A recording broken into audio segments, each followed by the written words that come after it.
Salah Abdeslam. Salah Abdeslam. C'est le seul survivant des attaques de Paris de Saint-Denis du 13 novembre. C'est lui, on le rappelle, qui était parvenu à fuir vers la Belgique, qui sera finalement interpellé 4 mois plus tard. Le cas de Salah Abdeslam sera évidemment le plus scruté lors du procès des attentats du 13 novembre qui débute le 8 septembre à Paris, puisqu'en effet, Salah Abdeslam est le seul survivant du commando qui a attaqué Paris et Saint-Denis ce soir-là.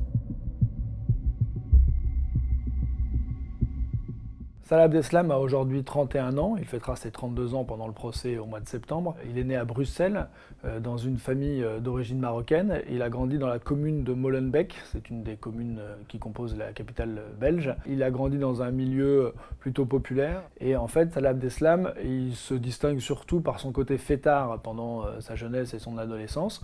Il va en boîte de nuit, il fume du cannabis, il boit de l'alcool. Absolument pas le profil d'un homme ascétique et d'un musulman ultra rigoriste. Il est aussi mêlé à une affaire de vol avec effraction avec un de ses meilleurs amis qui n'est autre que Abdelhamid Abaoud, qui sera l'un des coordinateurs de l'attaque du 13 novembre. C'est une vie plutôt de petit délinquant dans un quartier populaire, mais a priori on ne sent pas les prémices du futur terroriste qu'il deviendra. Cependant, il va s'opérer une bascule chez Salah Abdeslam. Il est notamment signalé en janvier 2015 par les services de renseignement belges comme velléitaire pour un départ en Syrie. Toujours est-il qu'il sera convoqué par la police belge. Les enquêteurs ne décèleront aucun signe de radicalisation. En réalité, Salah Abdeslam était encore en contact permanent à ce moment-là avec Abdelhamid Abaoud, donc son ami d'enfance, qui lui était déjà en Syrie. Il a également accompagné son frère qui a tenté de se rendre en Syrie au mois de février 2015. Salah Abdeslam était déjà vraiment en train de s'impliquer dans la mouvance et on a les prémices de ce qui va se passer le soir du 13 novembre 2015.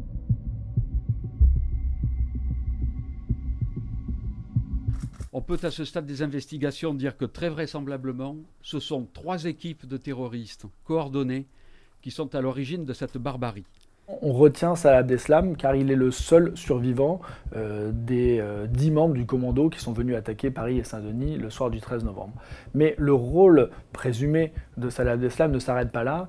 Il est en effet soupçonné d'avoir largement pris part à la préparation de ces attaques, notamment en louant des voitures et en allant rechercher les membres du commando projetés depuis la Syrie. Il s'est rendu à plusieurs reprises en Allemagne ou en Hongrie pour aller récupérer ces hommes. Et on lui reproche également d'avoir loué des planques, notamment l'appart-hôtel d'Alfortville où le commando du Bataclan passera sa dernière nuit avant de passer à l'attaque. Donc le soir du 13 novembre, Salah Abdeslam se rend d'abord au Stade de France où il dépose 3 membres du commando qui vont se faire exploser lors du match France-Allemagne à l'extérieur de l'enceinte du stade. Ensuite, Salah Abdeslam indiquera qu'il avait prévu de se faire sauter lui aussi au Stade de France puisqu'il était équipé d'une ceinture explosive, mais finalement il a renoncé.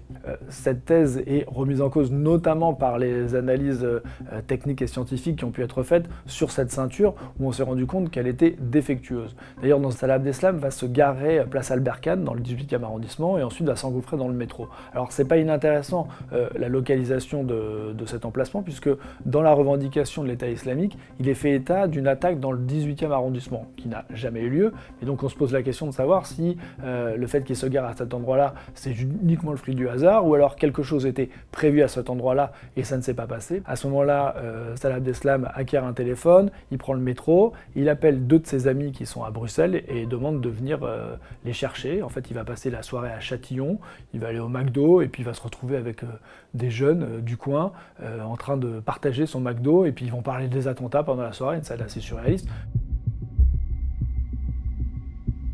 Dans la nuit, ses 2 amis venus de Bruxelles vont le récupérer, ils vont refaire la route vers Bruxelles, ils vont même être contrôlés à la frontière et ils vont passer ce contrôle puisqu'à ce moment-là, son signalement n'est pas donné. Dans la voiture qu'il ramène vers Bruxelles, Salah Abdeslam dit à ses 2 camarades qu'il a fait partie du commando, qu'il est impliqué. Et une fois qu'ils arrivent à Bruxelles, sa trace disparaît. C'est évidemment l'homme le plus recherché presque d'Europe, pourrait-on dire. Pendant plusieurs semaines, il restera totalement introuvable.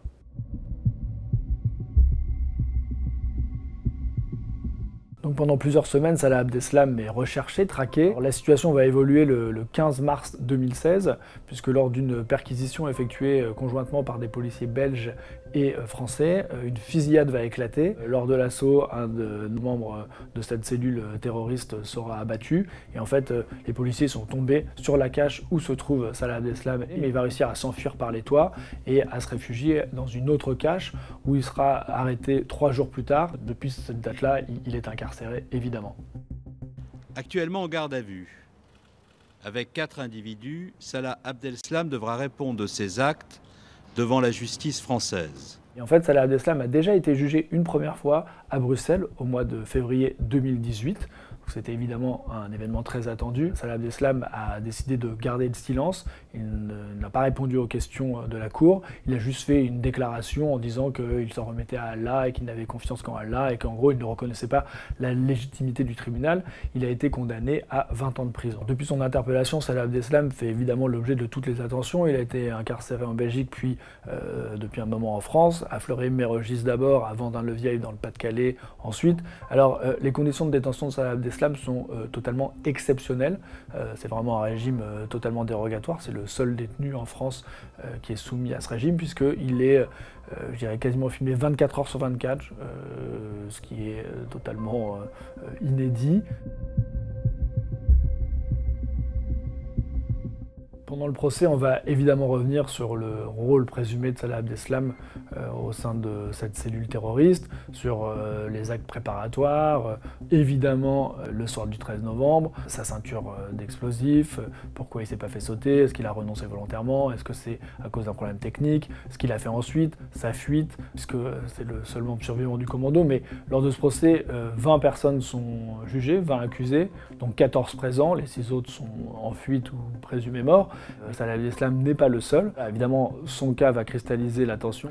C'est l'un des procès les plus importants jamais organisés en France. Une salle d'assises spéciale a d'ailleurs été construite dans l'enceinte du vieux palais de justice sur l'île de la Cité à Paris.